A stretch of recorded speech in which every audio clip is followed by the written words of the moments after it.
Hey guys, welcome back to Medical Coding with Blue. All right, today's episode is going to be how to approach doing one-on-ones with your providers. This sort of goes hand in hand with yesterday's episode, which was about how when providers are selecting the diagnoses and procedures, the pros and cons, the pitfalls of when this happens. I would like to give a shout out to Zoe, who brought up the question of if they are doing a lot of these selections, and let's just say, for instance, they're selecting a lot of the wrong ones, isn't it more time consuming for the coder to go in and correct it? The answer is yes, of course it is. This is why building relationships with your providers is really key. Whether you are brand new to your clinic or maybe you are a veteran medical coder who's never really taken the time to go and meet with your providers, do so. Take a second. Don't email them, because a lot of times emails can get dismissed. It is sort of I don't want to say it's a cheap way, but it is sort of a cheap way of greeting providers. Physically going to them, saying hello, hey, I'm your new coder, or I'm your coder and I would like to meet with you, sit down, maybe see if you have any questions, talk to you a little bit about some of the things that I see in your documentation that I've gone over, okay? Always go over their documentation before you go meet them, okay? That way you know what you're up against. If you have a provider that you are going to know that you are going to spend more time with, then you can sort of work that and finesse it a little bit so that they don't get overwhelmed. You want to talk to them about one issue. If they happen to pinpoint you and say, well, what is an issue that I have? Pick one thing to tell them. Don't go at them with a bunch of things, because they're going to turn you right off. The key is you want to open the door and have them allow you to come in, all right? You don't just want to go busting in like the Kool-Aid man, all right? You want to get them to be willing to meet with you and excited about partnering with you, okay? That is all about building that good relationship. And then after a while, they will start to pick more specific or more correct procedure codes. I've had this before happen. I was doing laundry, so you may hear that noise. I've had this happen before with providers who were new to me. And I talked about provider G back in December. She was a neurologist that I work with, and she's a nurse practitioner, but she worked in the neurology clinic. And she had been with my former partner for the longest time. And my former partner was not very detailed when it came to coding and working with the providers and things like that. I'm not calling her out. I'm just being honest, okay? She wasn't very hands-on with them. So when I took over for the neurology clinic, I was sending a lot of queries to provider G, and I call her provider G. That's not really her name. There's no G even in her name. I just do that for her privacy. So I had been sending provider G emails. I had gone up to meet her, and I told her that I was going to be taking over, that if I had seen anything that I would send her an email. She assured me that I would probably not be sending her anything because she was sure she didn't have any issues because she never heard anything. Well, I already knew in the back of my mind the quality of what was going on, so I was sort of like, well, okay. We'll see.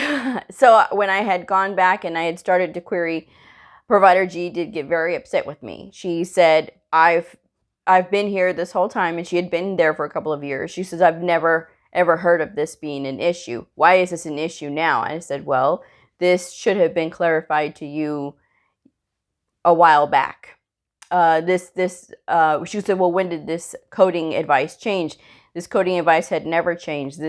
What you have documented is incorrect. Needless to say, she was not very happy, and she did fight me for months. It was about 4 months that she'd fought me, actively fighting me and saying that this doesn't make sense. She's really upset that she has to go through all of this. She doesn't quite understand, and she doesn't know why she's not getting the credit that she feels that she deserves. And I was trying to explain to her, and there was many times where she snapped at me. But when you have providers that you're doing one-on-ones with and they tend to get upset, you really do have to change your approach, because sometimes you don't really know what's going on in that person's life. And yes, while they are a provider, they have a lot going on. They have to take care of patients. They have to keep the admin staff happy. They have to be able to do all of these things, and even in their own home life, they have all of this other stuff going on. So you telling them that they're doing a lot of stuff wrong is very hard for them. And especially if you get into the specialty doctors and things like that, the surgeons, they will look at you like, well, I'm this educated surgeon, and how dare you come to me with all of this, which I have gotten that as well. I've had the experience of having some very arrogant providers, but working with them, I can say that I have been able to charm some of them to understanding what it is that I'm doing for them. And then a lot of them have seen, well, she is trying for you. Your numbers have gone up. Despite them fighting me, I still try to do my best for them, because I have a reputation of digging and making sure that everybody's getting all the credit for everything that they're doing. But the reason that I'm able to do this is with the help of other providers that are coding correctly. And why do they code correctly? Because I've been working with them, and being closely working with them really does pay off. So getting back to provider G, 4 months had gone by, and she finally starts to not fight me so much, and she starts to really see the light. Well, that fall, she had to have her numbers run for what her production was like for the year. And she did stop me in the hallway, and she said, oh, I just wanted to thank you because my numbers have gone up from the previous year. And we both knew that from the previous year, it was from my former partner. And she said that there's like a night and day difference, in that the percentage of RVUs that she went up was really high.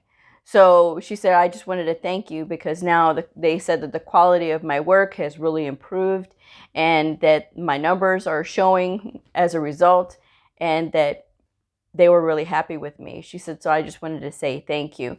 Well, this was very touching for me, because I had worked with her for so long, and trying to get her on the right track and trying to get her going was really key at this time. And going through all of that with her, and just sort of riding out the rough times when anybody else might have given up. And the end result was her doing much better, and being a part of her success is really what drives me every day whenever I have that experience with a provider. And she's not the only one. When we did this changeover in the clinics, there was a lot of fighting. There was a lot of fighting with the providers, and there was a lot of arguing of, I've never heard of this. Why is this an issue? And every coder is not the same. So this is why you have to go and meet with your providers, talk with them, ask them what's going on in their clinic. And doing that, I'm telling you, is going to change everything. It's going to make the quality of the documentation go up. The more you care to look at this documentation and to go over it and to make sure that they're selecting the correct diagnosis, or helping them to know the benefits of using templates, is really going to help them. When you're helping them, you don't know what impact that's going to have on them, because eventually, sometimes, and I tell my providers this too, eventually one day you're going to leave me. I tell them this. Eventually one day you're going to leave me, and you are going to have another coder. This coder may not be anything like me, and they may not be as detailed, but at least I know that you have the skills that you need in order to make sure that you are getting credit for everything that you're doing. This is the important part of building those relationships every single day. And if you can avoid email, if you can make it more of a personable experience, that's really going to help you. And I know a lot of times it's not possible because some people work remotely or whatever. But if you do happen to work in a hospital or doctor's office, there are times when you can slip in there, just say hello real quick. It's not anything big. It's just showing your face and being available. That's another thing too. You have to be available for these providers, because so many times I hear them say, well, my coder never comes around. I don't know who she is or he is. And they're never available. I've emailed them before, because you will get providers that do get engaged and do want to have relationships with their coders. And then sometimes the coder does not reciprocate that, which to me is very unfortunate. And when I hear that, it's heartbreaking, because to have a provider that wants to be as engaged is sometimes very rare. And you want to welcome these people with open arms. You want to welcome these providers and tell them, yes, we'll chit chat, we'll meet, we'll talk. It's very important when a provider is willing that you reciprocate that right back. Okay, you may have to not, how do I say it? You may have to recruit, I was going to say employ, but you may have to recruit other people to help you with this, okay? If you can't seem to track down your provider, or whenever you go over to their office, they're not there. Excuse me, hold on. Ooh, that sneeze came out of nowhere. Okay. When you are trying to track down your provider and you can't seem to track them down, right? Talk to their nurse, okay? Find out who their nurse is, and usually their nurse's name is documented somewhere throughout the note. Get with their nurse. Ask them, do you know when so-and-so goes on a break? Or do you know when there's a little pocket of time in between? Or maybe right before they go to a meeting? Where can I meet them? I want to meet them. I'm their coder. Get involved with the people that are around them, okay? You may have to ask their clinic administrator for their schedule. Ask them, hey, I'm trying to meet my provider, and I want to get to know them. I want to talk with them, and I want to help them. I want to partner with them with their documentation. When can I meet them? Do I need to schedule a meeting, or is there just a pocket of time I can just go over there if they keep missing you, if they're not there when you're going in? And which sometimes you'll have that where they may be in surgery for the day, or they may be in clinic all day and they're just running back and forth. It's a different number of things, but don't give up if you can't find them the first go round. Make sure that you're just sort of doing your rounds and just walking in around randomly, and just stick your head in, and then when you see them, introduce yourself, say hello. Make sure that you are well dressed. I cannot say this enough. I saw a coder. I saw a coder in jeans. She had on a t-shirt that said free hugs. And she went to go meet a provider. Yeah. No.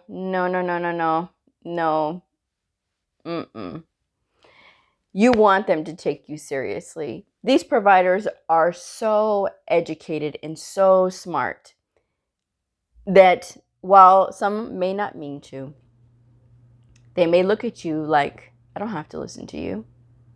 Especially if you go to them looking like you're going to go to a concert, or that you're going to go and, maybe do some grocery shopping or something. You need to go in there looking professional. Don't chew gum. I talked about this yesterday. Don't chew gum. Do not chew gum. You can have a mint beforehand if you get it out of your mouth quickly, but no gum. Talk to them. Be very clear with your voice. Don't mumble. Do not talk really low, okay? Because they're going to get aggravated. I'm just saying. Have your, just have a good presence, have a good energy, because they're going to pick up on your energy. If you have a sour face, do you think anybody wants to be around anybody with a sour face? No. Don't go in there grinning like a fool either.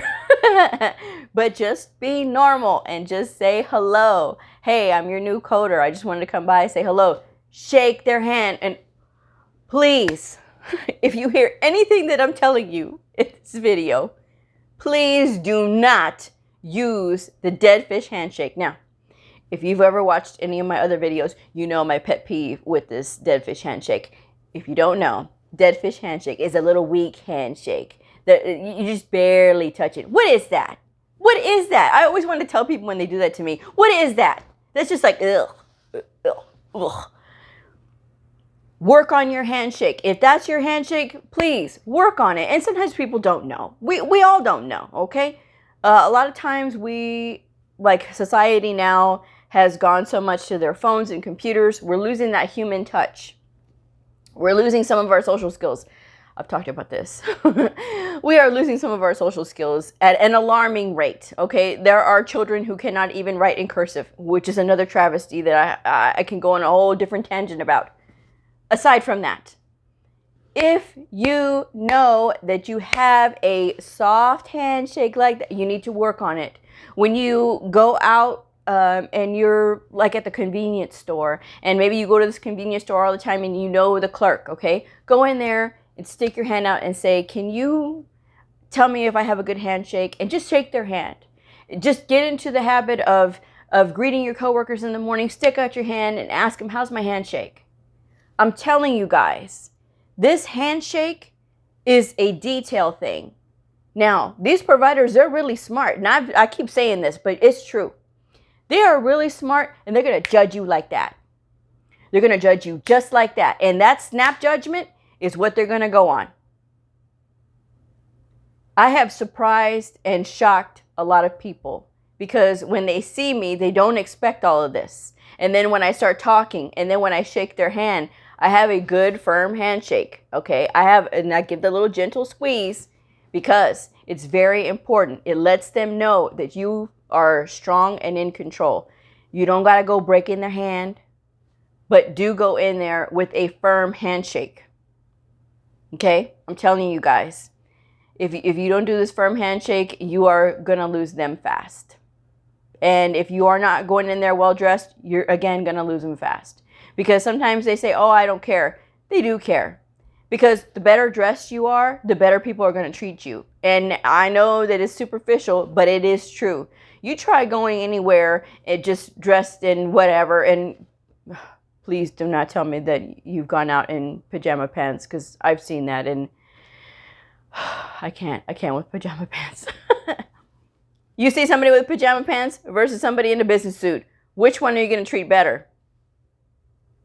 I'm just saying, okay? And while we don't mean to, it does naturally happen because a person that's in the business suit will be somebody that you can respect instantly. You've got to do that when you go to them, okay? So arm yourself very well. Monday's episode is going to be about provider motivation on Motivation Monday and how to motivate your providers. It's all about your energy as well. And a lot of people try to blame, the coders try to blame the providers. It's not 100% the provider's fault. The coder has to take part of their own onus too. I learned that. I learned that really quick. I learned that yes, part of it is me, because I thought for the longest time, these providers don't want to know anything I have to say.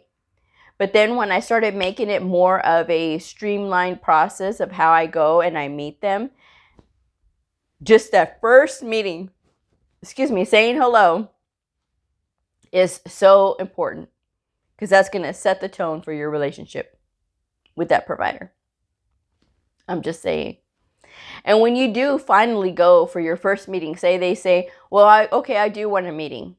If they do want a meeting with you and you go in, you sit down, pick no more than 3 topics to talk about. Maybe run off a copy of their encounter so that way you can highlight and show them where there's some deficiencies that could be improved.